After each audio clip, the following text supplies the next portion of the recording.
Hello అండి.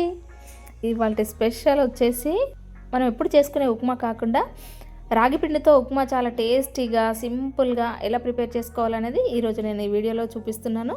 ఇది normal upma కంటే కూడా చాలా రుచిగా ఉంటుంది. ఒక్కసారి టేస్ట్ అలవాటైనామంటే సూజీ రవ్వతో చేసుకునే ఉప్మా కంటే కూడా ఈ రాగి పిండి ఉప్మానే చాలా ఇష్టపడతాం. Welcome to my channel. ఇప్పుడు ప్రాసెస్ చూద్దామా. ముందుగా దీనికోసం 1 కప్పు ఉప్మా రవ్వను తీసుకొని దాన్ని కొద్దిగా ఫ్రై చేసుకున్న తర్వాత అదే కప్పుతో రాగి పిండిని కూడా 1 కప్పు తీసుకోవాలి. ఇలా తీసుకున్న తర్వాత రెండింటిని మంచిగా ఫ్రై చేసుకున్న తర్వాత ఇప్పుడు స్టవ్ వెలిగించుకొని వేరొక ప్యాన్ పెట్టుకున్నాక దానిలో 1 table spoon oil, 1 table spoon నెయ్యి కూడా వేసుకున్నాక దానిలో 1 స్పూన్ జీలకర్ర, 1/2 స్పూన్ ఆవాలు, 1 స్పూన్ శనగపప్పు, అదేవిధంగా 1 స్పూన్ జీడిపప్పు కూడా వేసుకొని మంచిగా ఫ్రై చేసుకోవాలి. జీడిపప్పు వేసుకోవడం వల్ల దీనికి మంచి టేస్ట్ అనేది వస్తుంది. ఇలా వేసుకున్న తర్వాత 4-5 పచ్చిమిర్చి ఇలా కట్ చేసి వేసుకొని చిన్న ఉల్లిపాయను కూడా మంచిగా ఫ్రై చేసుకున్న తర్వాత కొద్దిగా కరివేపాకు కూడా వేసి వీటన్నిటిని కూడా మంచిగా ఫ్రై చేసుకోవాలి.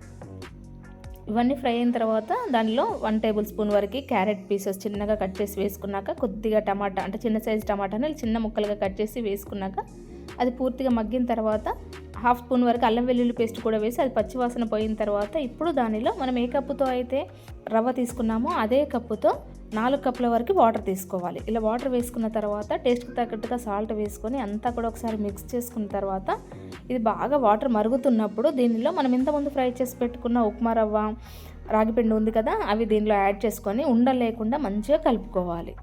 చూసారు ఇక్కడ ఉండలు ఏమీ లేవు, వాటర్ కూడా మనకు పర్ఫెక్ట్గా సరిపోయాయి కదా.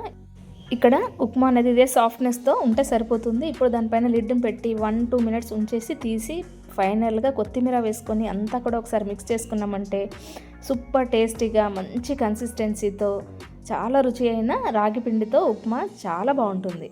చాలా సింపుల్గా ప్రిపేర్ చేసుకోవచ్చు కదా. దీనిపైన కాస్త నెయ్యి వేసుకొని కనుక వేడివేడిగా తిన్నామంటే చాలా రుచిగా ఉంటుంది. ఒక్కసారి రాగి ఉప్మాని ఇలా ప్రిపేర్ చేసుకొని కనుక తిన్నట్లయితే ఎప్పుడు ఇలానే చేసుకోవాలనిపిస్తుంది, అంత బాగుంటుంది.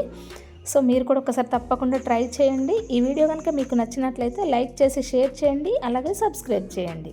Thanks for watching.